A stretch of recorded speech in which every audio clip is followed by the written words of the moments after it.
안녕, 형이야.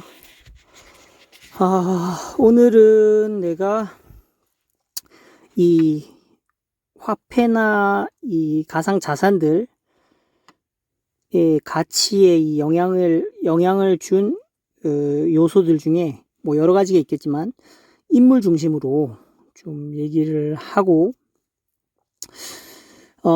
그 다음에 최종적으로 결론적으로 내가 얘기하고 싶은 생각은 이 파이코인 창시자에 대해서, 니콜라스 코칼리스지.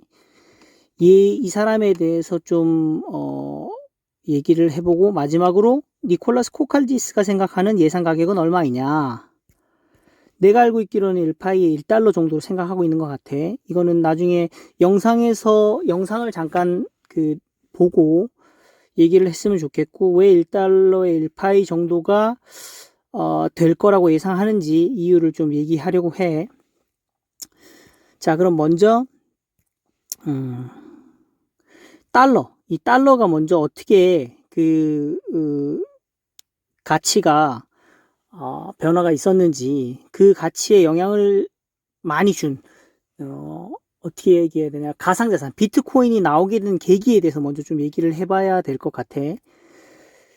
자, 그러면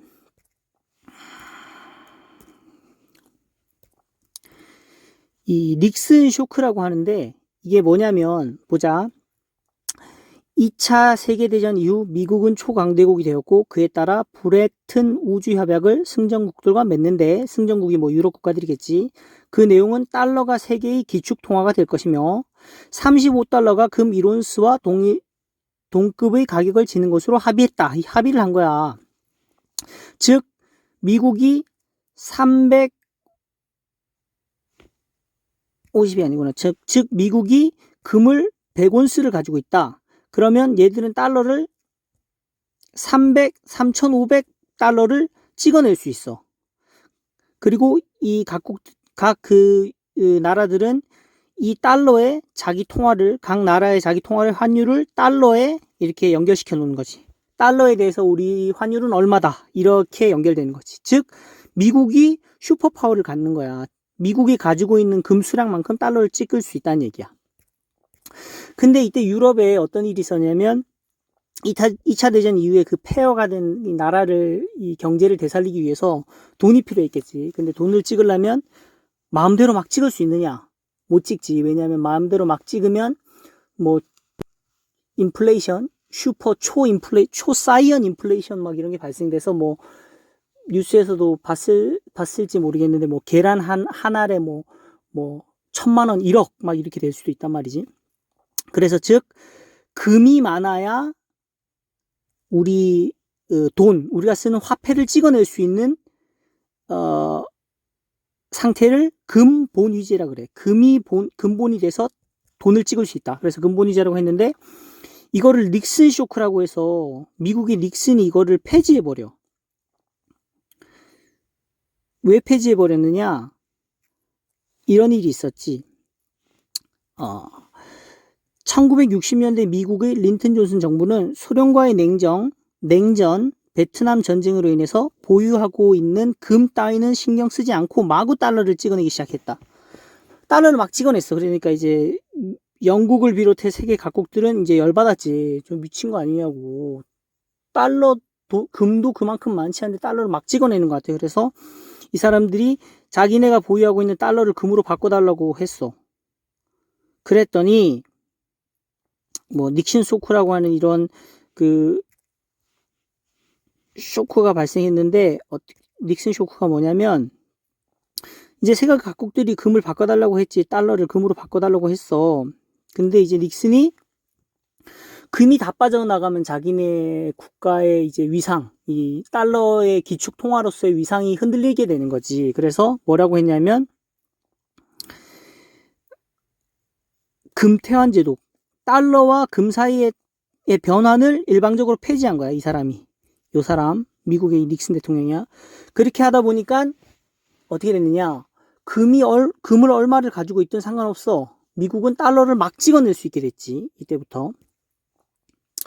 그래서 뭐 내가 지난번에도 얘기를 했는데, 우리는 지금 돈을 무한대로 뭐 실제로 뭐 무한된지는 아니 그 뭐 미국 상원이나 하원 거기 그 기준에 보면은 얼만큼의 빚을 지고 달러를 찍어낼 수 있다 뭐 그런 기준은 있긴 있는데 실제로 우리가 가지고 있는 돈은 명목화폐라고 해서 돈의 가치는 없다. 정부에서 보증하는 돈이고 이 돈을 뭐 막 찍어낼 수 있는 단계에 와 있는 거지.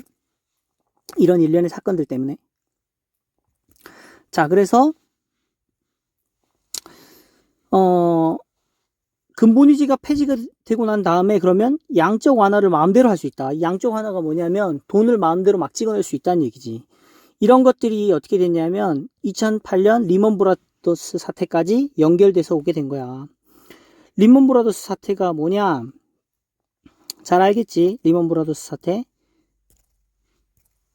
리먼 브라더스 사태는 자, 여기 보면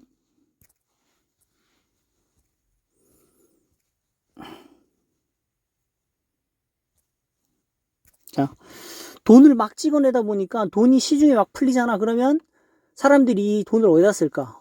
부동산으로 몰리는 거나 주식시장으로 몰리는 이런 현상이 발생한다고 그래. 뭐 정확히 그 메커니즘은 잘 모르겠지만 뭐 돈이 남아돌면 그런데 투자하려고 막 하는 것 같아. 그래서 2008년 서브프라임 모기지. 서브프라임이라고 하면 비우량 대출자야. 대출자인데 신용이 막 낮아.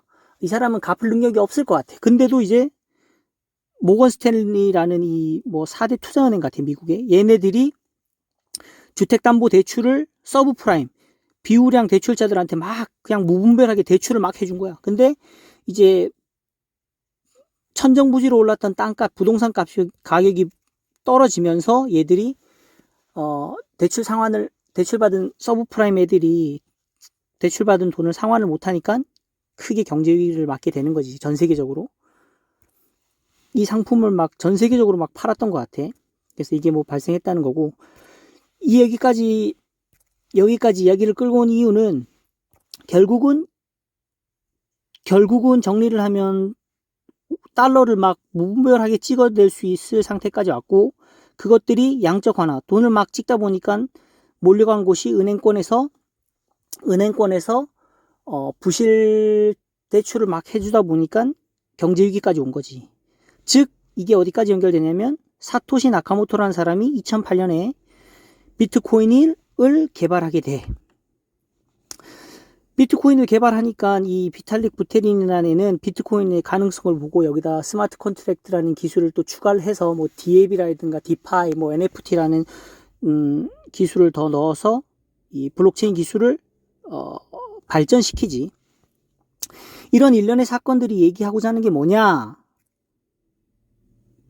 처음에 내가 얘기했듯이 이 달러라는 화폐와 뭐 비트코인, 이더리움, 파이 이런 뭐 가상 자산이나 뭐 가상 화폐라고도 할 수 있는데 이런 것들의 가격의 변동에 큰 영향을 주는 요소가 나는 인물에 있다고 봐. 뭐 리차드 닉슨이나 사토시 나카모토, 비탈릭 부테린 이런 사람들이 큰 영향을 준다고 봐.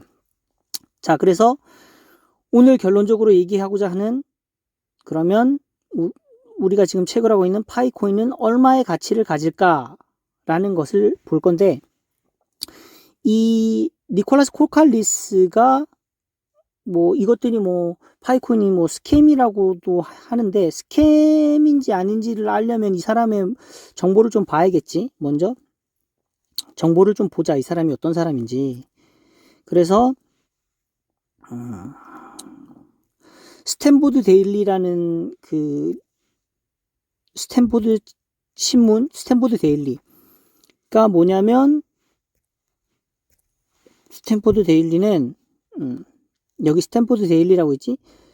스튜던트 런 졸업자 중에 한 명이야. 스탠포드 대학의 졸업자 중에 한 명이랑 뭐 그런 사람들이 창간을 한 신문이고 교내 신문이야. 이 교내 신문에 파이코인을 언급했다고. 그 내용을 보면 여기 스탠포드 데일리라는 신문 사이트에서 찾아보면 돼. 여기 메뉴를 누르고 서치에다가 크립토 커런시라고 치면 돼. 그러면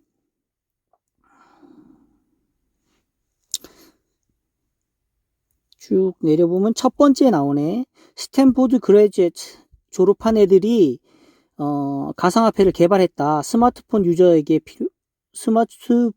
위해서. 그래서 이거는 그 스마트폰 유저들을 스마트폰 유저들을 위한 가상화폐를 개발함으로써 이거는 접근성을 높여준다라고 하지. 그래서 실제로 이 스탠포드 데일리라는 뉴스에 이 글이 실려. 파이가 스탠포드를 졸업한 사람들에 의해서 만들어졌다라는 것을 확인할 수 있고, 자, 그러면 사토시 나카모토야 자기가 사토시 나카모토야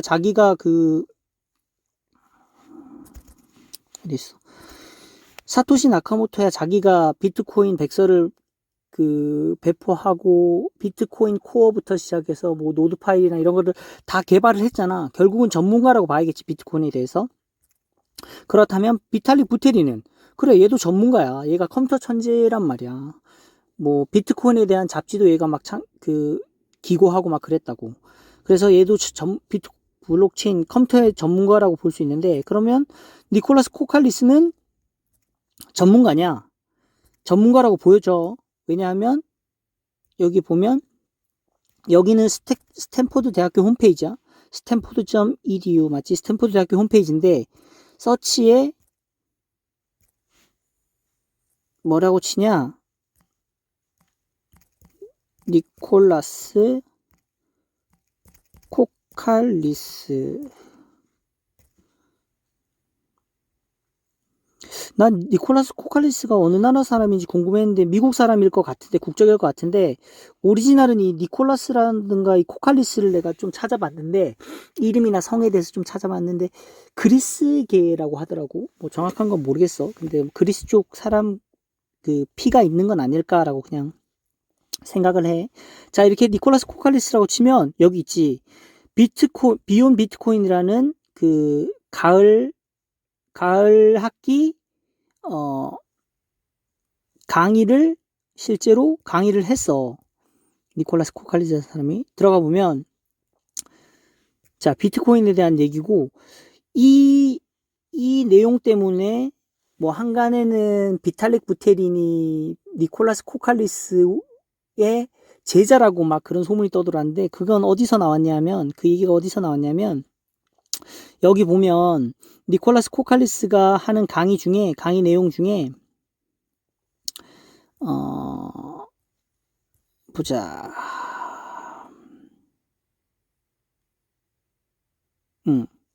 여기 보면은 이 3주차 강의 내용 중에 디스커션 내용에 스마트 컨트랙이 있어. Introduction Concepts of Smart Contract. 스마트 컨트랙트 컨셉에 대한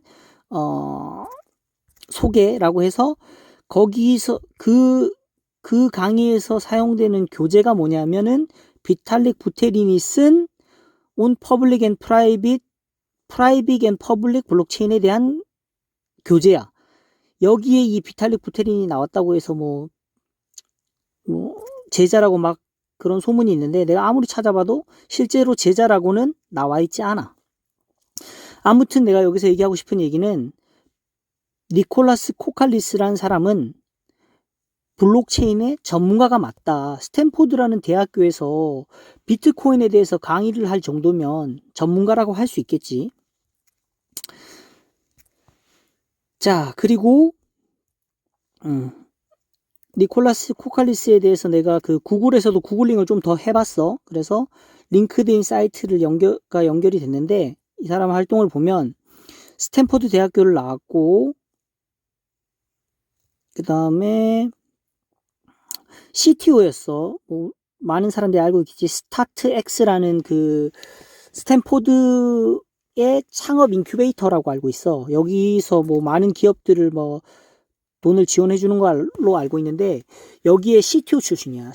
이 CTO라고 하면은 뭐 다 알다시피 치프 테크놀로지 오피스지, 기술 최고 책임이야. 한 회사의 기술 최고 책임을 역임을 했었어. 기술에 대해서는 뭐 이 사람이 빠삭하다고 해도 무방하겠지. 뭐 이 밖에도 게임 욜로라는 회사도 오픈을 했었고, 사업에 대한 열망이 있는 사람이다 라고 보여지고, 한 가지 여기서 내가 그 링크드인을 통해서 내가 얘기하고 싶은 내용은, 리플도 그 스텔라 SCP라고 스텔라 컨센서스 프로토콜을 이용하는 가상화폐인데, 여기에 소개를 보면 리플은 직원이 201명에서 500명, 최소 200명 이상 되는 기업이란 말이지. 이 정도는 돼야지 리플 지금 한 가격이 한 1,000원 정도 되나?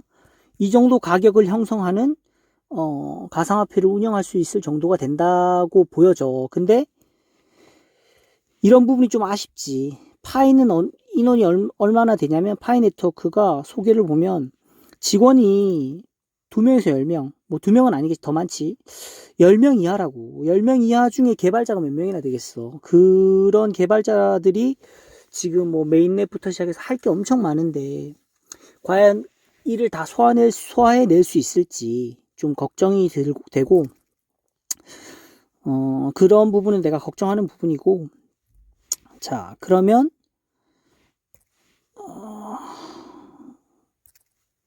파이코인의 예상 가격을 보자. 니콜라스 코칼리스는 1파이에 1달러로 예상하는 걸로 보여져. 내가 왜 이렇게 예상을 하냐면, 동영상을 봤어. 동영상을 보면 어떤 동영상이냐면, 파이 월렛에 대한 Q&A이고, 이걸 볼게, 영상을.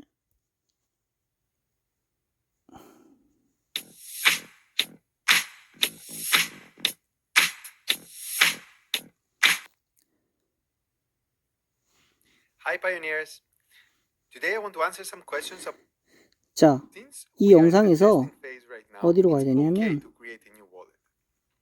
the mainnet phase, however, you should immediately create a new wallet and transfer all 자, your existing Pi to that new wallet before others do it.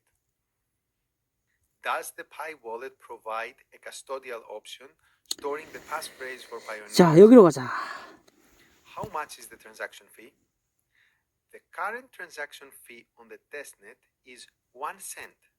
자, 여기야. 내가 지적한 부분 여기야. 내가 Higher fee for your transaction fee on the testnet is 1 cent. 자, 들었지?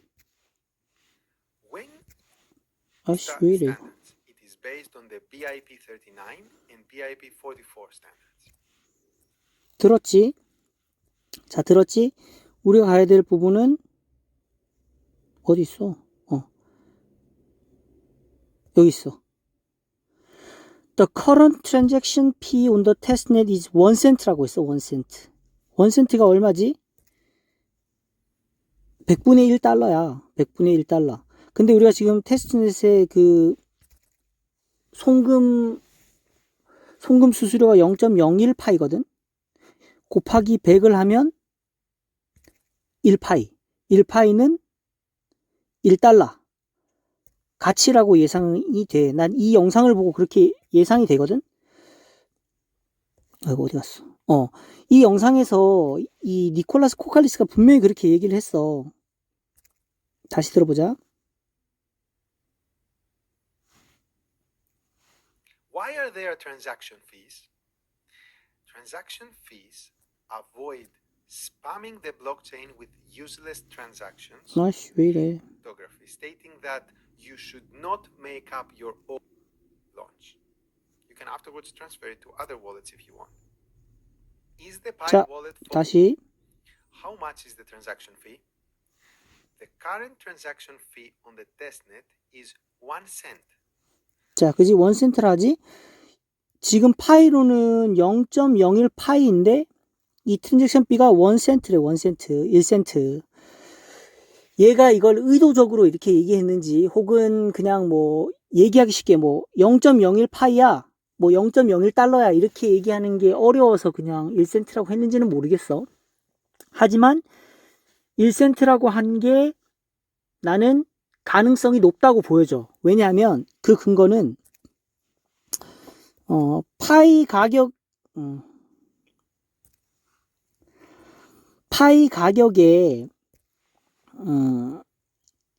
파이 가격을 예상하기 위해서는 비슷한 류의 가상화폐의 가격을 한번 봐야 될 것 같아. 스텔라 루멘이라는 건데, 뭐 리플도 파이와 같이 SCP라는 합의 프로토콜을 쓰고 스텔라 루멘도 비슷한 합의 프로토콜을 쓰는데 SCP 얘들도 이 스텔라 루멘에 대한 얘기를 좀 보면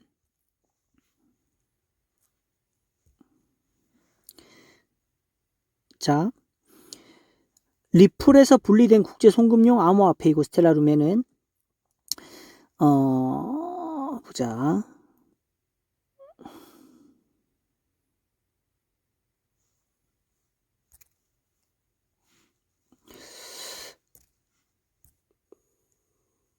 여기 있네.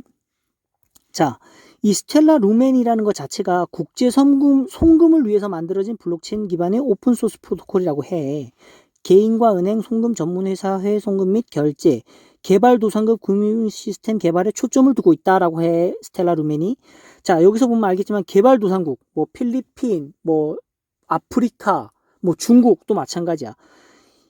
SCP라는 합의 체계는 이 TPS라고 해서 TPS, Transaction per Second, 1초에 처리할 수 있는 송금 속도인데 이 TPS가 굉장히 빨라.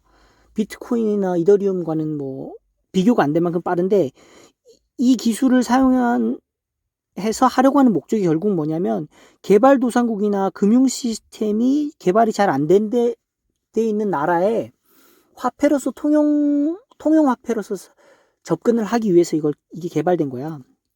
즉 화폐라고 하면 뭐야? 여러 사람들이 사용할 수 있고 가치가 변동폭이 심하면 안 되겠지. 예를 들어서 비트코인이 화폐로서 통용이 안 되는 게 비트코인 가치가 오늘은 1000만 원이었는데 내일 만약에 뭐 100만 원이 떨어져서 900만 원이 돼. 그러면 10%가 떨어진 건데 사람들은 하루아침에 가치가 이렇게 등락이 심한 화폐를 가지고 실제로 내가 일상생활에 사용하진 않겠지. 그래서 내 생각인데 리플이든 지금 이 스텔라 루멘이든 또 그리고 파이코인이든 다 스테이블 코인 가치의 변동이 심하지 않는 코인의 성격을 띈다고 봐. 그래서 아까 니콜라스 코칼리스가 얘기했듯이 1파이를 일불로 생각하고 있지 않을까라고 예상을 해보는 거야.